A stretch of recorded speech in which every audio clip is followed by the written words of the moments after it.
The Short Game is listener-supported on Patreon. If you'd like to support the show and join us on our Discord, head to theshortgame.net or patreon.com/theshortgame.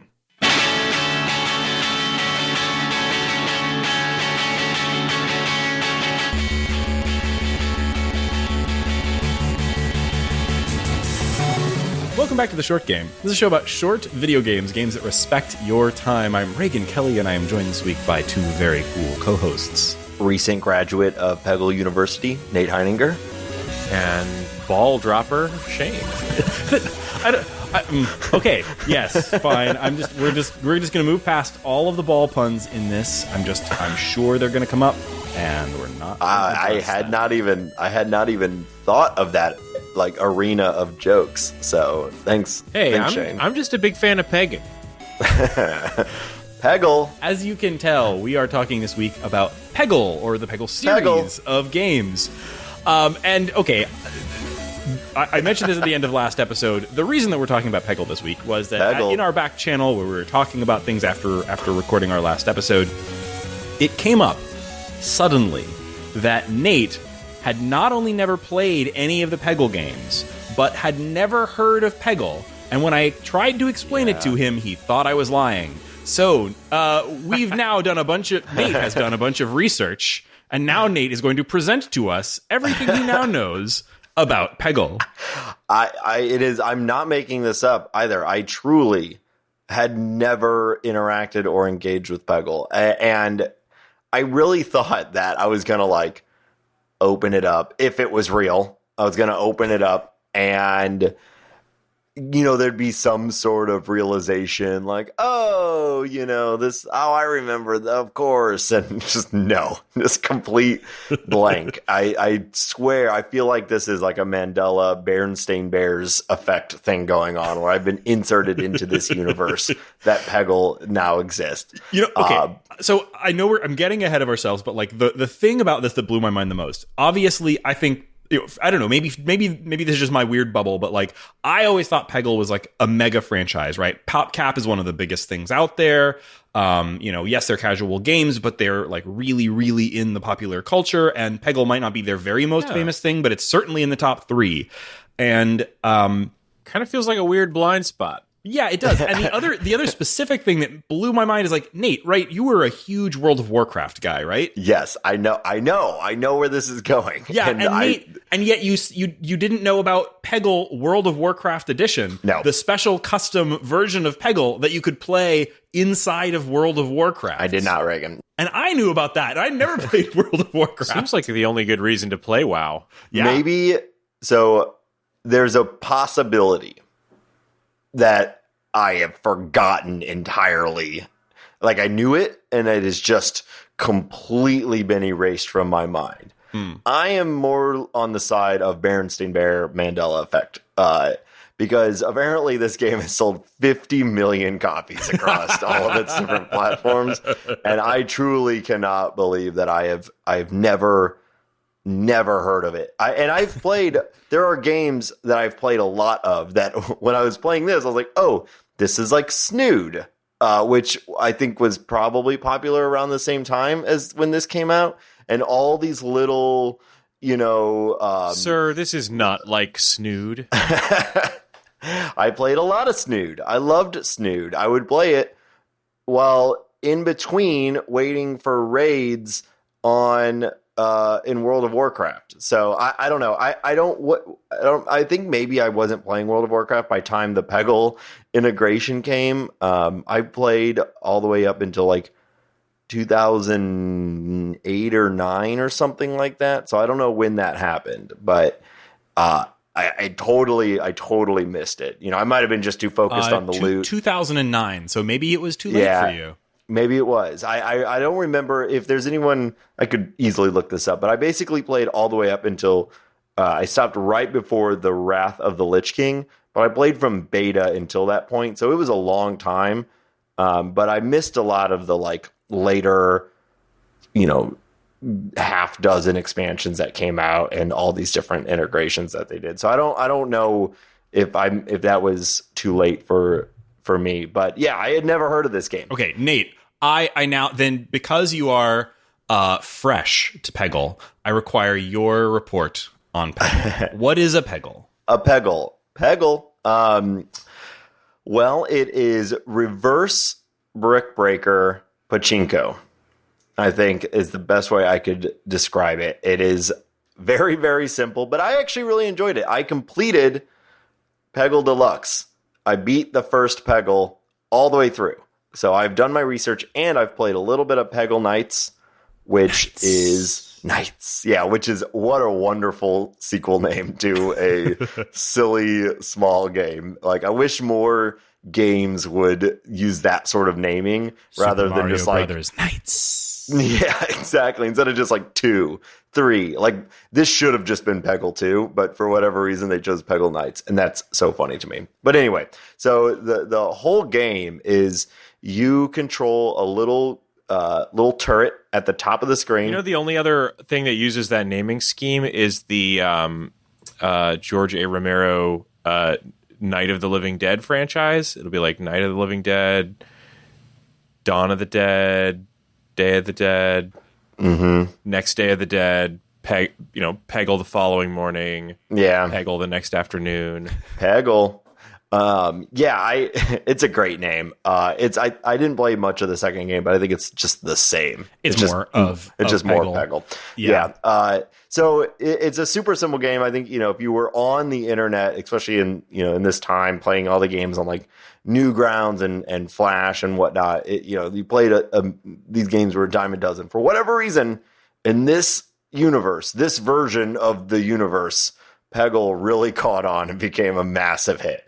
It's new to me because I'm from a different universe apparently. But anyway, it is you control a little turret at the top of the screen and you fire a ball at a screen full of peggles, I think. And some of them are blue, some of them are orange. You want to remove all of the orange peggles before you run out of balls. The bottom of the screen is completely open. So your ball, once it falls out of the screen, it's gone. And you have a limited amount of balls to shoot, and you want to eliminate all of the orange peggles. There's a variety of things that get in your way. Sometimes they're moving. There are different obstructions. They are clumped in a weird way where you have to you want to start at the top so it pachinkos its way down, and sometimes they're like under obstructions, so you have to hope that it pachinkos at a crazy angle to bounce over to the right. It's a good combination of just luck, and then they add a lot of like powers that allow you to have a little bit more control over the ball, that do add a little bit more of a skill element to it, which when I was researching the existence of this game, I saw that one of their goals with this game was to actually make a pachinko style game that is fun and requires a degree of skill and is it totally luck based. And I think they accomplished it. Like I could feel myself getting better at Peggle as I went along, earning my Peggle diploma. If you've not played the game, there's like a silly rap story around it where you are entering into Peggle University and this like pony is teaching you about Peggle, and it's really silly. I want to take a quick second to talk about obviously, yes, there's all these the mechanics are pretty easy to explain. Doesn't take very long. Like you fire balls at pegs, they bounce around, the pegs vanish as you bounce on them, and you get points, and you have to clear all of the orange pegs, which is about 10% of the pegs, before you run out of balls. This, at a first glance, this is a pachinko game, but first of all, I think many people could be easily forgiven if they don't know what the word pachinko means. Pachinko is like a gambling slot machine style machine that's very popular in Asia. They're not so popular over here. Well, you would know it if you've watched Price is Right. This is Plinko. This was Plinko from Price is Right. That's like everyone's favorite game. You take the disc, you put it at the top, and it's just a bunch of pegs, and in the Price is Right one, you're hoping that it falls into the bucket at the bottom that has like the most money or whatever the reward was at the bottom. In this game, you're hoping that it hits as many pegs as possible, particularly the orange ones, but it's helpful just to remove the blue ones because every peg it hits, they disappear. Mm-hmm. So you are trying to fire the ball in a way that maximizes the amount of plinking that it'll do before it inevitably, makes it to the bottom and falls off the screen and you lose that ball. Pachinko games, I was exposed to at a young age. We had a friend named Jessica. Raygan, do you remember Jessica? I remember Jessica, but I don't remember anything about a pachinko game. In Please tell me. Jessica's house, I don't know how we must have been quite young. Her family had lived like in many places around the world, and somehow they had a pachinko machine. And when I would go to her house, that is absolutely all I would want to do is play with that pachinko machine. I remember that. Oh my God, you're right. Why did they have a pachinko machine? Why not? I don't know why. That's where I learned about what a pachinko machine was they had one. I think she'd lived in Japan. And in Japan, they'd lived all over the world. Remember, I think her parents were missionaries or something. No, I think they were I don't know. I have a vague memory of them being like related to like oil industry or something. This is my favorite part of the show when for a moment, it seems like maybe your childhoods diverged at some point, and then we realize, no.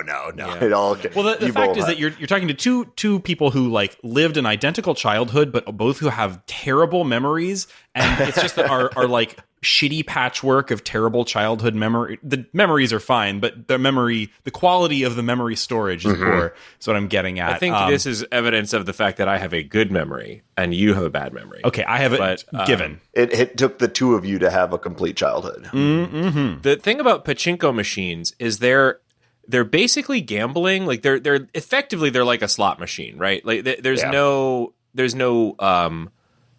skill involved in the way a traditional pachinko machine is designed. And there's not really gambling in Japan.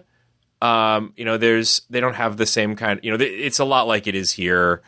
There's, if not maybe more locked down, but pachinko machines are like so popular that there's a weird loophole in the law for pachinko machines. So it's like the legal gambling that you can do in Japan, and you can find a pachinko parlor in like most cities and towns.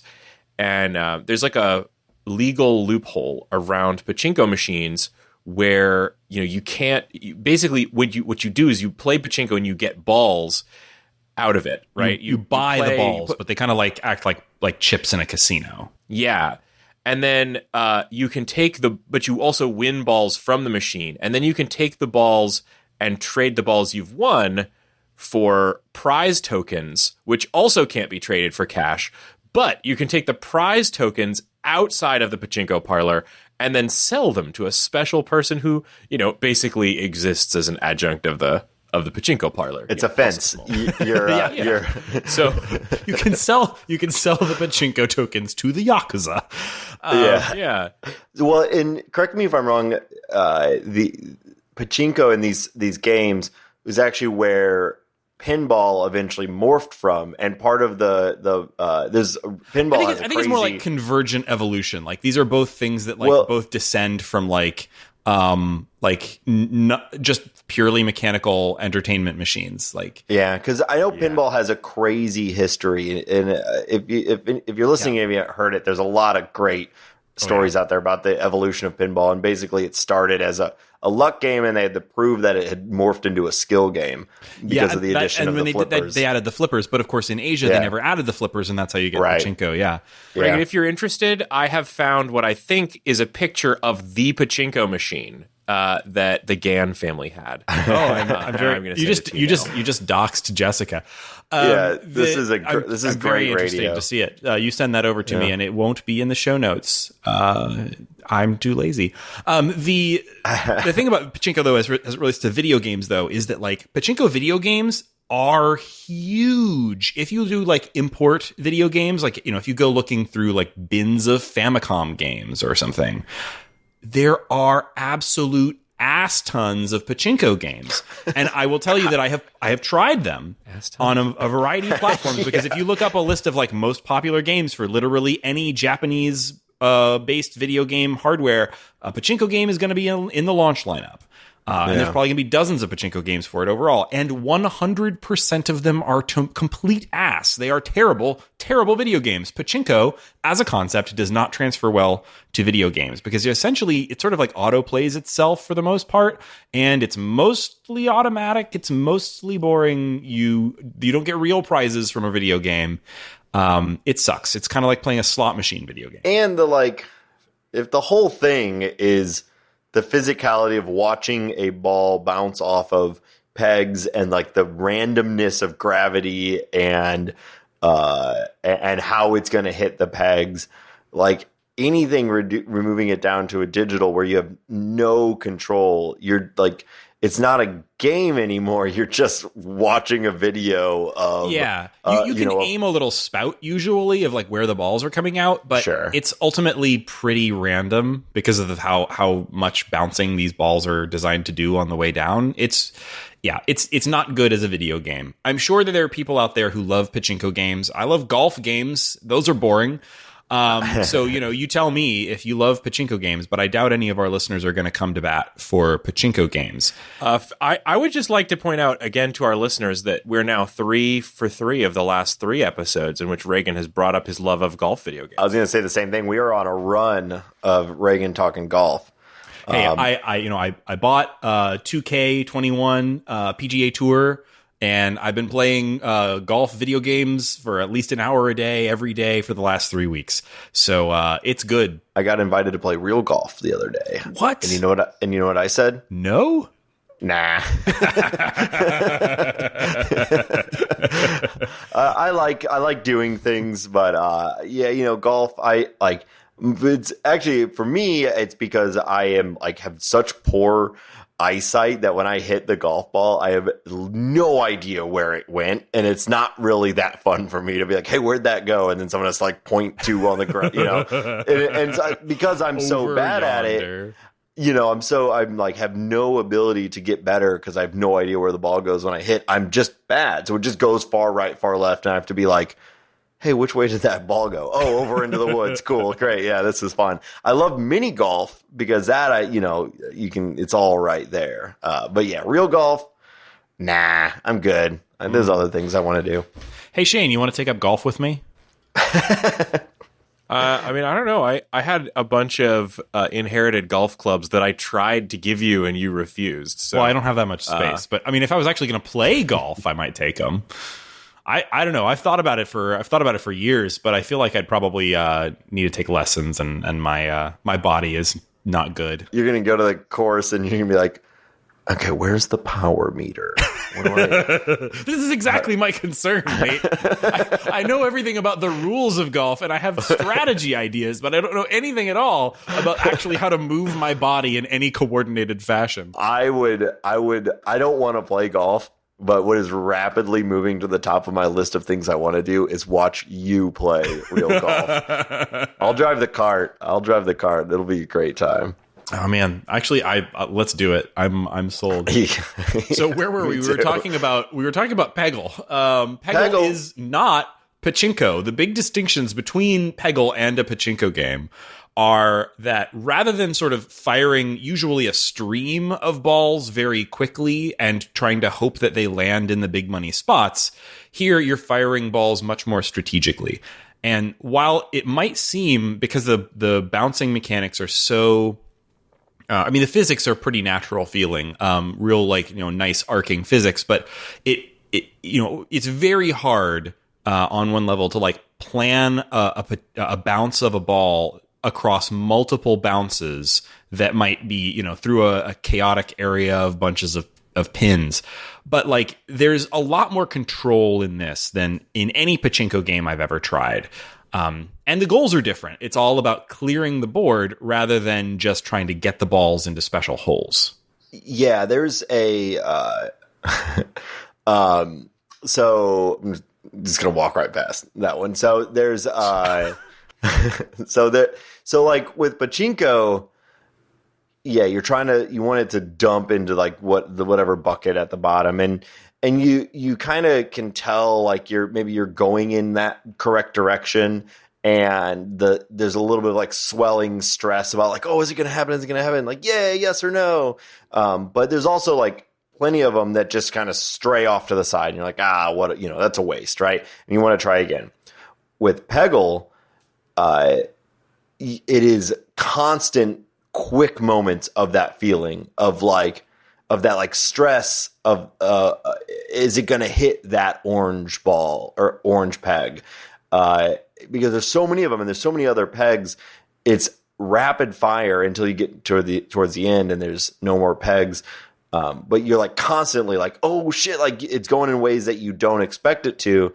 And there's always something for it to interact with, that you have constant little moments of that like dopamine hit of like, or yeah, or over and over and over. And then it eventually falls off, and it doesn't really matter where it falls, except for they have a moving bucket going across the bottom of the screen that if the ball falls into that, you get a free ball. So there is still that like pachinko element where it's like, oh, you want it to fall in the right bucket at the bottom, but it's moving, and it's moving pretty fast. So you can try to aim for it, and like when the game gets later and there's way less pegs, you actually can maybe try to like, bank shot it off the peg and into the bucket. But for the most part, it's just like a random happenstance that your ball is approaching the bottom as that bucket is moving over there. And so you get this added little like, oh shit moment as it goes in, and then you get a free ball, and it's great. And some of the best runs that you have this, like, as the game gets harder, sometimes that like randomness of the free ball is really going to have a huge impact on the game. So it's really satisfying when you get it in there. And I think the game also knows the stress of whether your ball is going to hit the peg or not is a part of it, because when you get down to the last peg, the last orange one, as the ball approaches it, the last like inch of the screen, it goes in slow motion. And it really adds just another element, because when you miss, the sound effect goes like, oh, and it's really, really sad.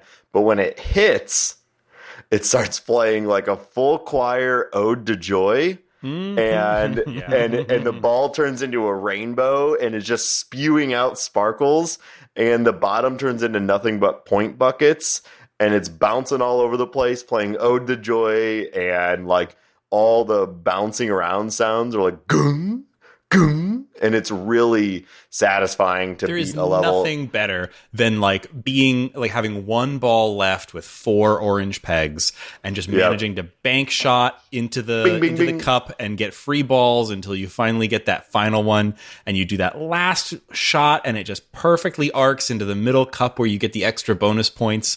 Ode to Joy plays, the action slows down while you're seeing the ball careening towards the cup. Is it going to go in? Bounce, bounce, bounce on the rim. It goes in. That rules. It's just a wonderful, wonderful feeling. And like, I don't know. I've been playing Peggle games on and off in various ways for many, many years. Like, I think the first time I really interacted with Peggle, it came out originally on PCs. This is from PopCap Games, and we didn't mention that earlier. PopCap has been releasing games forever. They really started with like, you could download them from the web at a time when that was really like kind of uncommon. Talking about like the shareware kind of days, or this was the kind of thing that you might go into like a CompuCenter or a Walmart and buy like a CD-ROM with a PopCap game on it for like $5 or $10. And later, like, they ported Peggle to everything. There's a quote in one of the articles I read when I was like brushing up that was from somebody at PopCap saying, if your refrigerator had a screen, we would put Peggle on it. So just looking at just the Peggle games, just looking at their Wikipedia article, like Peggle games came out on Microsoft Windows, Mac OS X, Windows Mobile, Java ME. So we're talking about like the pre-smartphone smartphones. Brew, another Java-based smartphone technology, Nintendo DS, that version's decent. Xbox 360, PlayStation 3, iOS. I really played this mostly originally on the iPhone. On the original iPhone, it was a great port, and unfortunately, it's no longer available in favor of the kind of shitty iOS version now that's like a free to play. I think Shane, you played a little bit of that one, so maybe you can tell me how that is. So yeah, I went ahead and we were covering Peggle pretty broadly here, so I thought, well, just what's available now, and there's the free version, and I think this is kind of a case study in how to ruin your franchise by like mixing it in with a bunch of free to play mechanics. So Peggle Blast is the one that's available right now. This is post this I think is a good case study in like why EA ruins good things. Like Peggle is real low hanging fruit in terms of like things you can ruin by monetizing it wrong. And so PopCap Games was acquired by EA, I believe, right? In 2011. I think and they basically decided that like PopCap's previous business model had always been like, we sell games. So like they'd been selling games on computers, in the like retail era, casual games especially directly to consumers, and it had been making tons and tons of money. And then they sold to EA, and this happened in 2011. So like right at the beginning of like, or kind of not the beginning, but like in the App Store gold rush when the beginning of free to play games and like weird game monetization was beginning to be a thing, and they ruined it. EA ruined PopCap and all of their franchises in exactly the ways that you would expect them to ruin them. But they're sort of the case study of like it's how that goes bad. Predictable thing in the world. Sucks. Yeah. So EA basically took this franchise for all it was worth. This went from the previous Peggle games had like just really high review scores across the board. Peggle Blast got like very low 50s out of 100, on Metacritic. And what did they actually do to it? Before you say that, like I will give them some credit here in that like they did release Peggle 2. There was this very meme-y moment at like an EA or not EA, like at a E3 where one of the guys from PopCap came out and announced Peggle 2, and it was just one of those things where like it came out on stage at like a super hype moment at E3 and screamed Peggle 2 and jumped in the air. And no one made a sound. It was like really sad.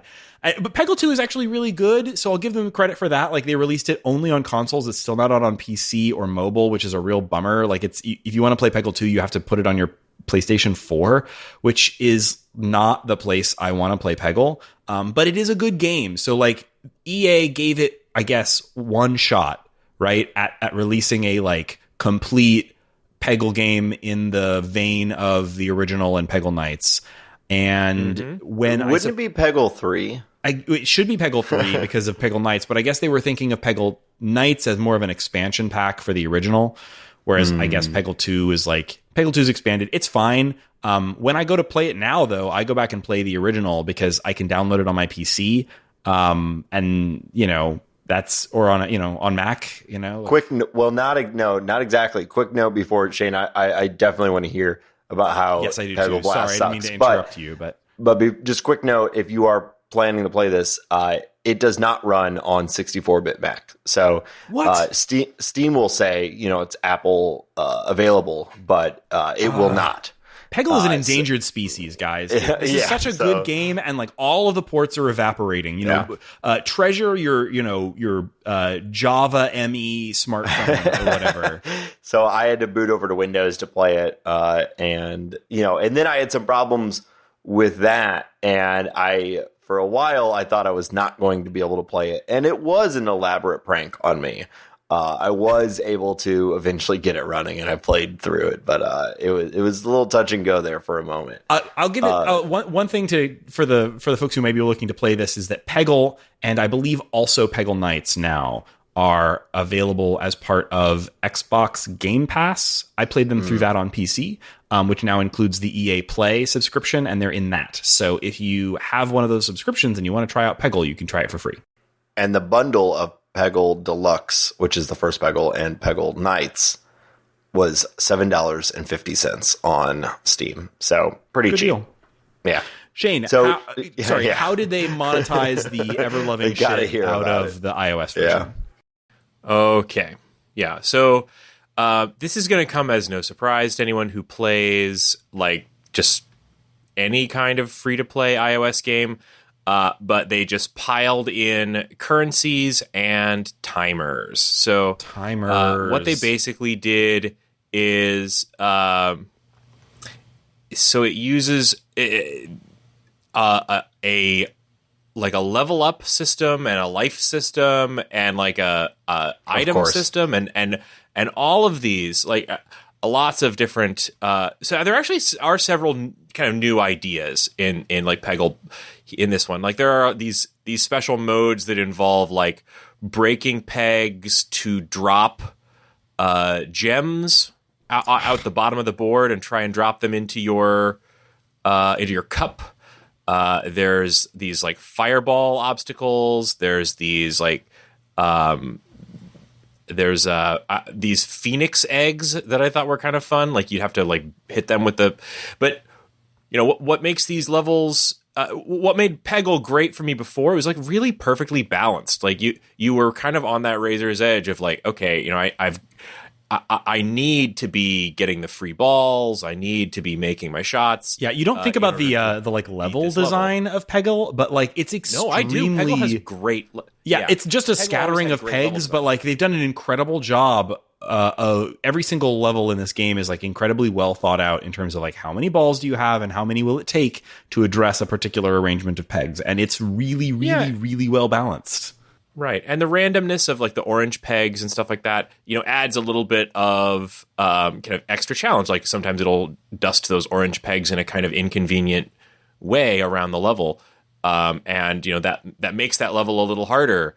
And you know, maybe you make it, maybe you don't. If you don't, you try again. The orange pegs are in a different spot. Maybe you'll try it this time and win.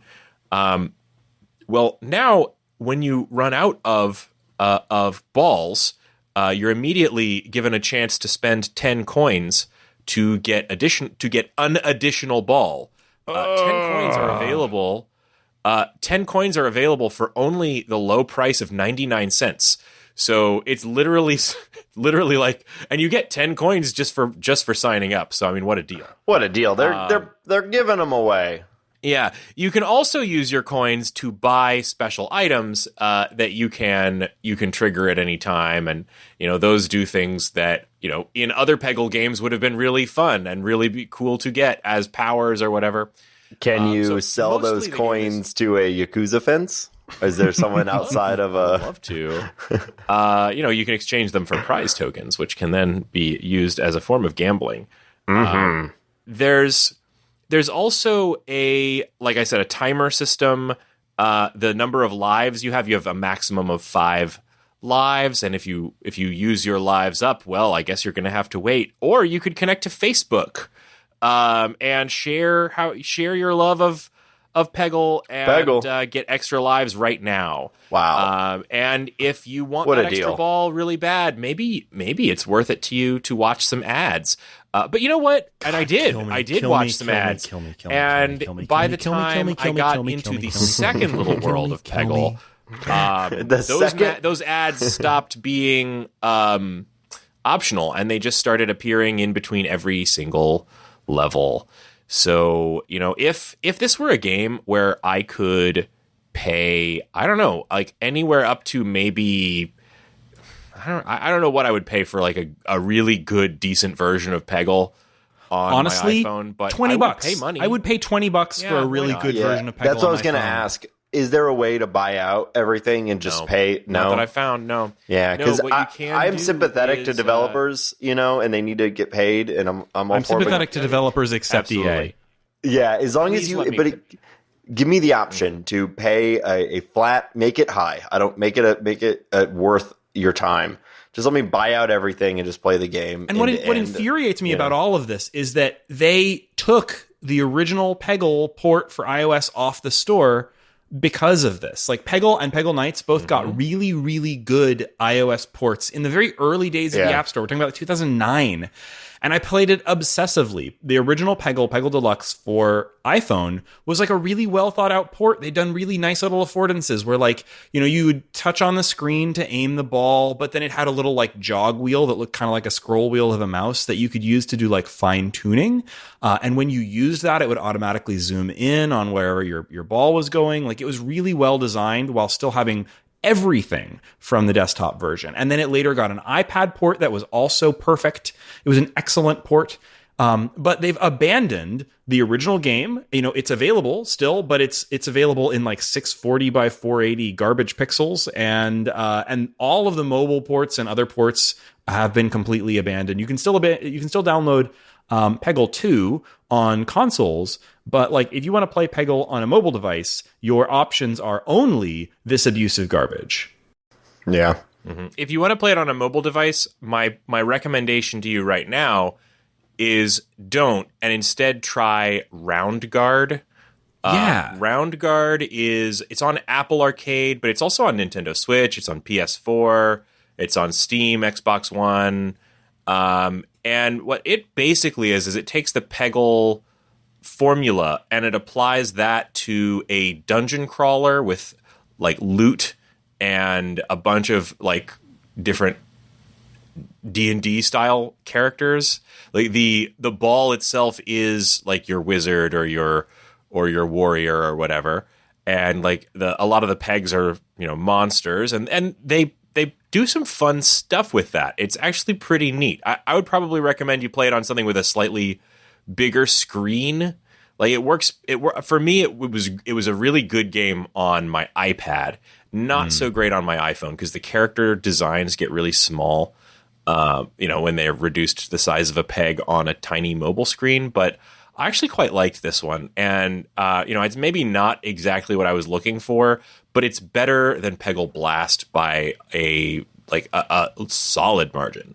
You know, I would really have liked that game better. And I think they've continued to do updates. I played it when the very first came out. I think it was a launch game for Apple Arcade.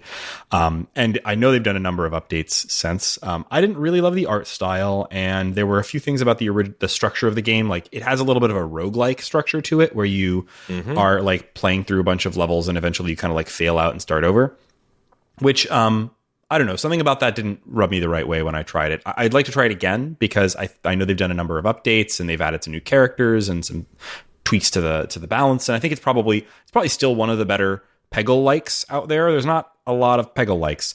One thing that I spotted while I was looking things up for this episode and trying to find out where I can buy Peggle today is if you search Peggle on Steam, there's an early access game that is actually not out yet. It's coming out in early access later this year. So all that's available right now is a demo.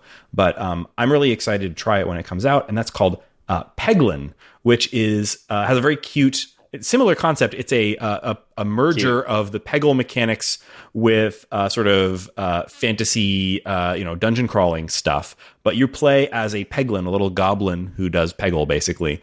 But this one, its approach is like it has a encounter chart that's very similar to Slay the Spire, where you're kind of making choices on a little map to decide. Now you got me. Yeah, right? I'm in. Yeah. And it has like a cute pixel art style. And the thing that seems kind of different about it, as far as I can see, is like it's just got these sort of very standard looking Peggle layouts, but above the Peggle board, there's a little dungeon crawl sort of stripe at the top of the screen where you've got like the little Pegglin is moving left to right, fighting various monsters as he proceeds through, which looks to me a lot like You Must Build a Boat. You Must Build a Boat. Yes, yeah, right. Yeah. Like one of the most talked about but never covered games on this show. One of my favorite iPhone games of all time. You Must Build a Boat. That's awesome. So I'm keeping an eye on Pegglin. I don't actually know if it's any good yet because it's not out, but sure. I'm eager to see other companies that are not EA take more cracks at the Peggle thing, and I'm surprised we haven't seen more of it. But I think it just speaks to the fact that it's hard to make a game that is fun to play using mechanics that are designed for the randomness of an actual pachinko machine. Like, pachinko games generally don't work. PopCap figured one possible thing out here, and I'd like to see more people ape that.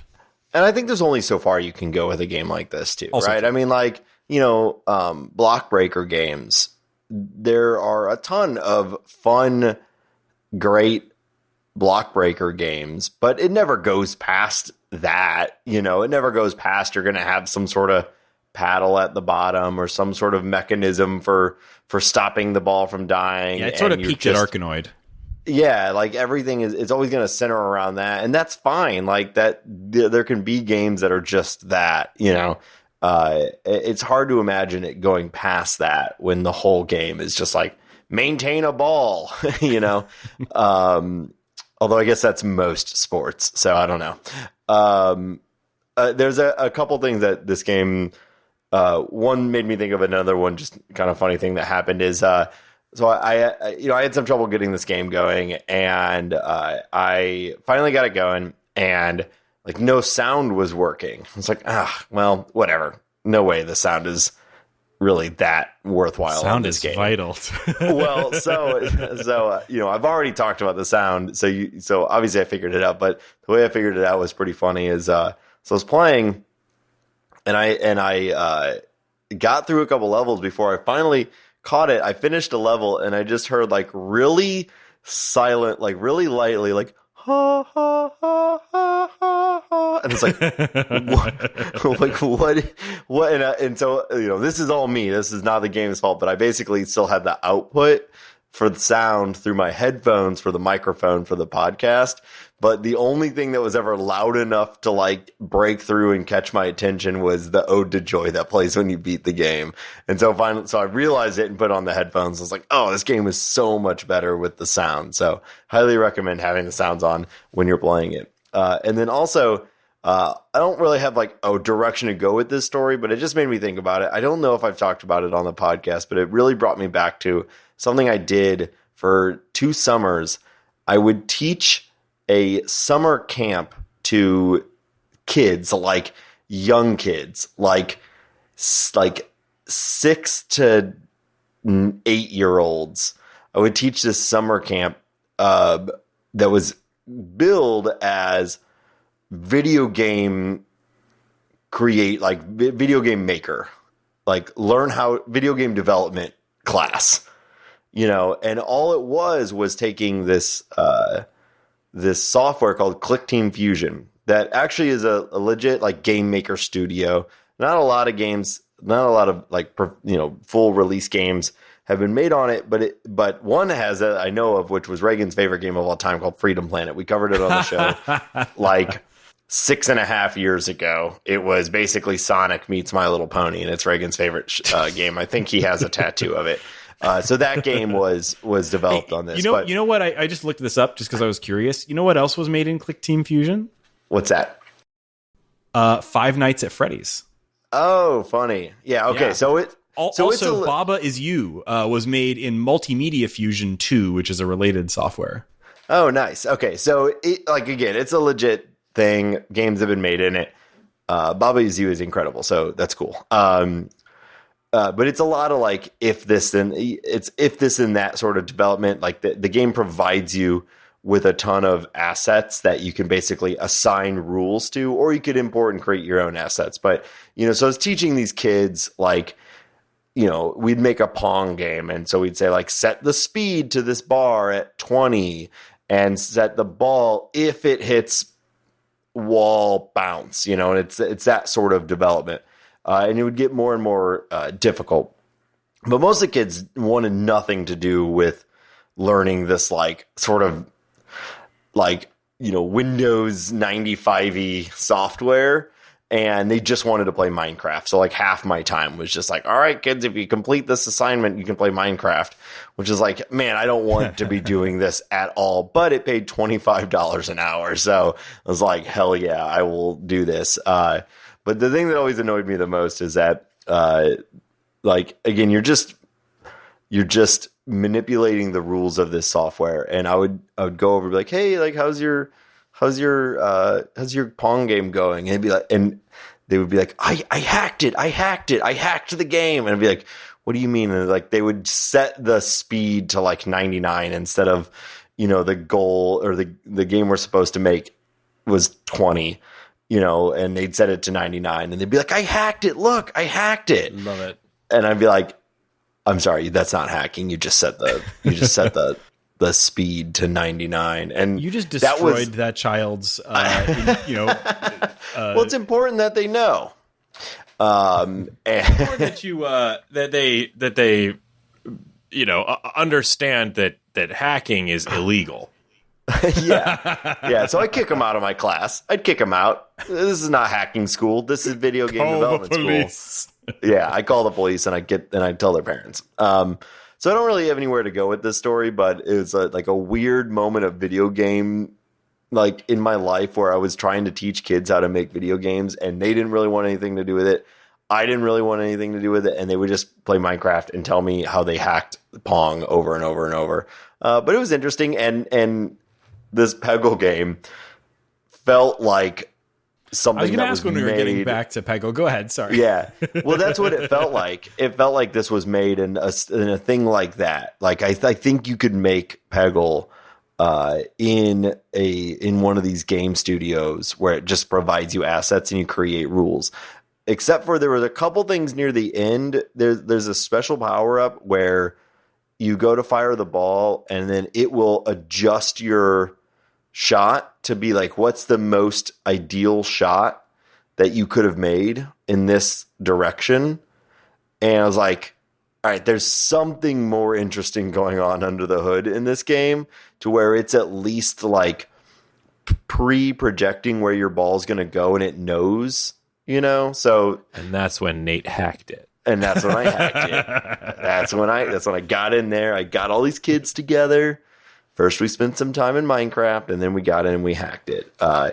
Anyway, I don't know where I was going with any of this, but I just, we don't have a lot to talk about. We have on to this fill side. time. We're talking about Peggle for an entire episode. I just don't know. Honestly, we've managed to squeeze 46 minutes, according to my clock, so far out of Peggle. How do you do that?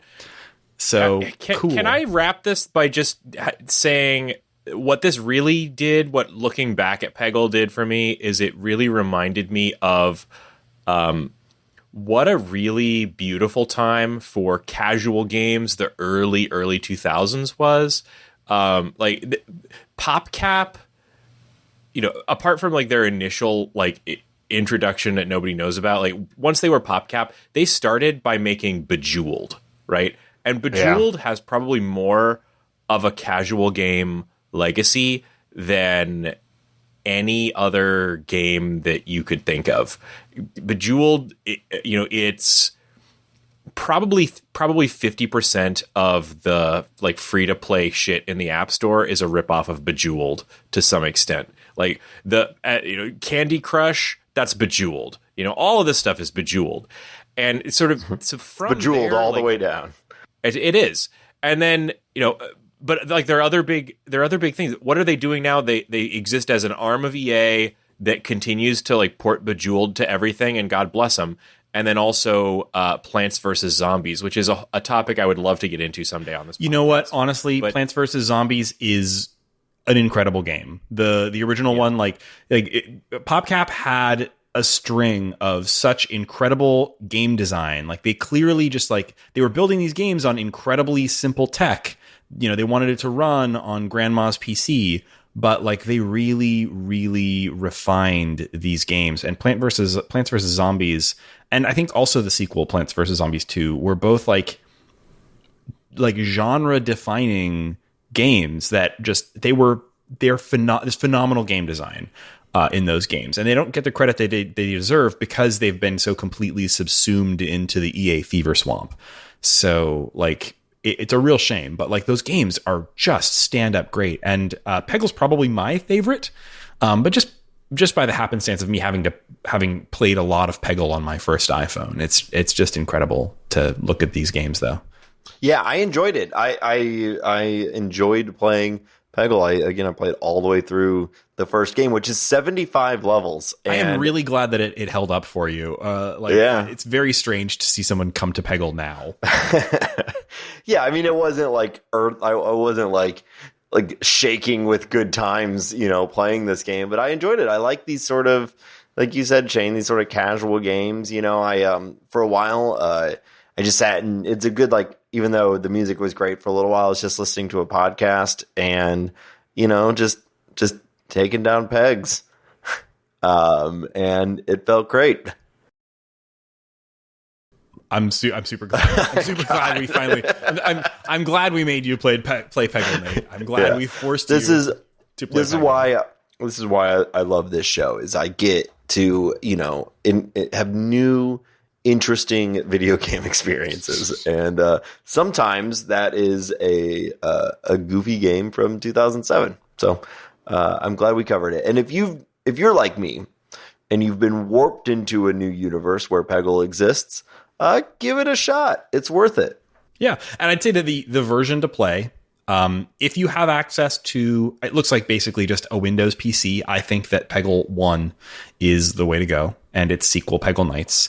Peggle 2 is also fine, and you can get that on more modern platforms, but you have to be prepared to sit in front of your television and play Peggle rather than playing it on a computer or smartphone, which I think is the way to go, which unfortunately isn't a thing anymore. Peggle Blast is also still available if you want to hurt yourself. Yeah. So do we have time for a little what's making us happy this week? Let's do it. Yeah. I got a couple things. All right. Go for it, Nate. Yeah. So I'm living that hot vax life, still being safe, still wearing my mask, but, feeling more comfortable going out and doing things. So I went to a baseball game. What? I know that's you've probably been really desperate to do that for yeah. How long has that been? 2019, Yeah. So it's been a little challenging to get tickets. So I finally, Molly and I went to a game on Saturday night, and it was awesome. It was everything that I wanted, and we got 2 rounds of ballpark nachos. It was fantastic. Oh yeah, yeah. We got one, and we were like, bartender, fill them up. And we had, it was great. It was just so nice. Busch Stadium was they expanded capacity to 50%, which for a Saturday night game, it felt low, but that's still a lot of people. It was definitely the most amount of people that I've been around in quite a while. But it's an outdoor thing, and it felt super comfortable. It was great. That's awesome. And you've convinced me that I want to go to a baseball game, and I don't even like going to baseball. Well, actually, that's not true. I like going to baseball games. I just don't like baseball that much. You can go to the Astros game and just boo them. That's the big thing. That's why it's great. We missed out in 2020 because of everything. But don't worry, we remember. And so 2021 there's just been this sideshow of what are people doing to the Houston Astros at whatever game they go to, whatever new stadium they go to. How did the fans find a way to make fun of them this weekend? It's great. It's like a it's a side quest to baseball right now. Is we're not letting you get away with this. Well, you know what, Nate? The next time that you come down here, we'll go to an Astros game together. And, God. We can make fun of the Astros together. I'm going to bring a big trash can, and I'm just going to bang it all game. It's going to be awesome. I'm super into it. Mm-hmm. Awesome. Well, I've got another one though. Hold on, I did another thing. Proceed. I'm again. It's hot back summer. I'm out there. I went. So I've talked about on the show for a while now. Poker and all that has been a big part of my life, and I've got some of my friends who are that's their job and whatnot. So I finally, again, vaccinated. Finally felt comfortable. I went and I actually played in a poker tournament. In a legit poker tournament, and I got 3rd place. It was awesome. Wow. It was fun. So, still mask and all that, Out of 4. Yeah. There was 3. It was a poker tournament, and it was me and 2 of my friends. No, it was almost 200 people. It was damn. Yeah. So it was just good to. That's cool. Thank you. Yeah, it was just good to get out and do some things that were more normal. So 2 weekends in a row, I went to a movie, baseball game, and played in a poker tournament. I'm exhausted and I need to be alone for a month, but it was good. It was good to get out and see some people. And and try to pretend that we are approaching normalcy, whether we are or are not. You know. Well, speaking of real life things that are making us happy this week, the thing that's making me the most happy this week is that Laura. Hi, Laura. Laura is not on the episode this week because she is currently in the process of getting back home from visiting Houston. And so me and Shane and Laura got together in real life. And we so jealous. Out. Laura, met my kids. I saw Raygan's adorable children. And we played a board game and drank beer and ate Mexican food. I want to see those babies. It's funny how you all being in together actually made the podcast harder. It's how it is. Yeah, I am so excited for you guys, and I'm super jealous that I wasn't there to hang out. That sounds so awesome. Well, Nate, I think I've been hearing plane tickets are reasonably priced. Short con, baby. Short con. Come on down anytime you feel like it, Nate. Short con at Raygan's house. We're going to eat a bunch of chips and salsa, and we're going to go boo the Astros. I can't wait. That sounds like a blast. Yeah. Shane, that made us both happy, so I suppose that's both of us. Do you have any bonus stuff? Yeah, I'll say the game that we played is also something that makes me happy. I don't know if we've talked about this much. I think it's probably come up in one of our Bird Week episodes. But we got a chance to crack open one of, if not maybe my favorite board game, Wingspan, which is I love Wingspan. 2019. Yeah, it's a 2019 kind of card-based engine building game. Although engine building probably doesn't sell it very well. It is a game about building a wildlife preserve and filling it with birds. And it is a really beautiful game. It came out in 2019. You could check this game out either on in a box from your local game store or from Stonemaier Games, or you can actually now play it online. There's a Steam version of the game, and this game it remains one of my absolute favorites because. Well, first off, because of the most incredibly beautiful art, it has many. I don't know the number of cards in there, but it has dozens, and if not like 100. I think it's 180 something. It's a lot. Yeah. There's like fully illustrated, beautiful birds, and each card is a excellent game component for this sort of engine building card game. But each card is also a fairly accurate portrayal of the bird, like listing with a beautiful illustration that is very true to life, and with facts about the bird, including the size of their nest and where they make their nest and what environments they live in, and some fun facts, and of course their wingspan, and other things. And what I find so lovely in terms of about the play of this game is, so this is an engine building game, like there's a few other games in that kind of genre, but in general, games of that type tend to be very directly competitive and somewhat cutthroat often. And with many things you can do on your turn. And many of those things are about, maybe, while you're constructing things on your turn, you might also be disrupting your opponent's board.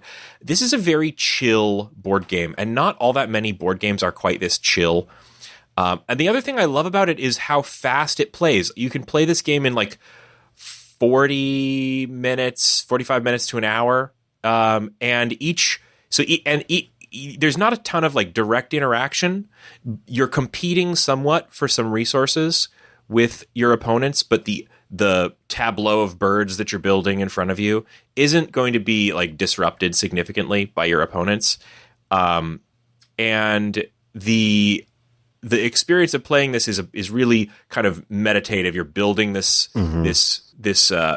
tableau of birds. And the competition comes from kind of competing to do that the best and to win on points across a series of public and secret goals. And it is, I think it's just one of the most perfect games ever made. It came out in 2019, so I have had very few chances to play it. Shane, I'd been wanting this game forever, and when it originally came out, it sold up. It became a huge hit, and it was incredibly expensive to get a copy. So I had to wait for the it was sold out everywhere. I had to wait for the second printing, and I got a copy of it. Something like March 5th, 2020. No. So I was so excited to get it, and then it sat unopened at my house until September when we had my brother-in-law came to stay with us, and I was able to play it. So I know the feeling of getting this game and not being able to play it. I love this game. It is also like one of the things that I like about it, besides they did all the 3 printings in the first 2 months, but they were only able to make like 50,000 copies of the game.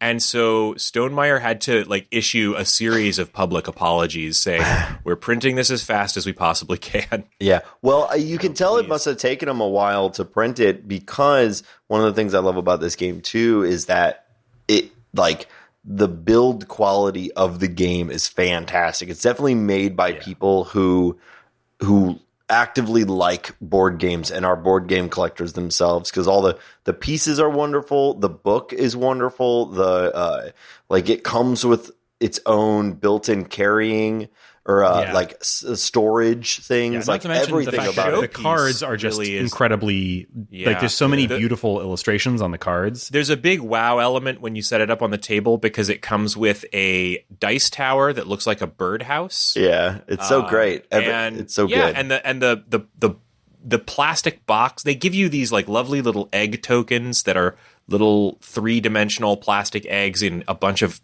charming colors. They did not have to go so hard on the bits. Now, I learned that one of the artists lives really close to me, because we ordered some prints from their website, and I was just looking at it. It looks like they've released a book, which I may pick up. Nice. I ordered some of the prints from their website and, paid for shipping, and then got an email like the next day. And they were like, "Oh, I was packaging up your prints, and I realized your address was like around the corner. So, is it cool if I just come and drop it off? We'll refund the shipping." And I was like, "Yeah, of course." Cool. And I didn't, I didn't like go out and try to meet them or anything. I just let them, do their thing, drop it off, and go. But they emailed complimenting us on our bird feeders, so I kind of feel like we're best friends now. Sweet. Yeah, it was. I've been really very nice. tempted to pick up the 2 expansions. They did a 2019 expansion that was adding 81 new European birds. By the way, the main game is all North American birds, but you could get European birds. And now they also, at the start of 2020, added an expansion for the birds of Oceania with an additional 95 more birds. It's they could just keep going. Included with my order is I got a signed card from from the game, like one of the actual game cards. They signed it, so support the artist too. Yeah, it's a great game. I'm a huge fan of it.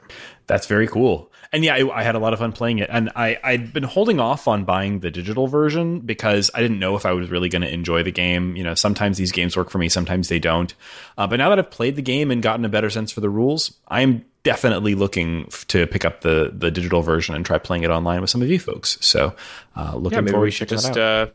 Maybe we should just play it for the show and invite the people on our Discord to join us and play some Wingspan. Yeah, that'd be actually really fun. If anybody on the Discord feels, or listeners out there in Listenerland who maybe aren't on our Discord, want to play some Wingspan with us, I think that would be a fun thing to do. So yeah, hi. And speaking of the Discord, you can support the show by going to patreon.com the my short game. transition. Yes. Yeah, what a segue. Yeah, and if you go to patreon.com/the short game and support us at even $1 a month, you will get instant access to our Discord, which is where we talk about the show. We plan episodes there. We talk about games that we're playing. We make fun of Nate for not knowing what Peggle is. So it's a great place to chat. I wear it with pride. Try to make fun of me. We have.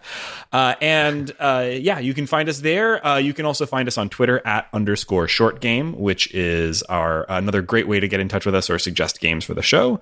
And of course, you can leave reviews for the podcast on your podcast platform of choice, which we really appreciate. We have been in the middle of a podcast review drought.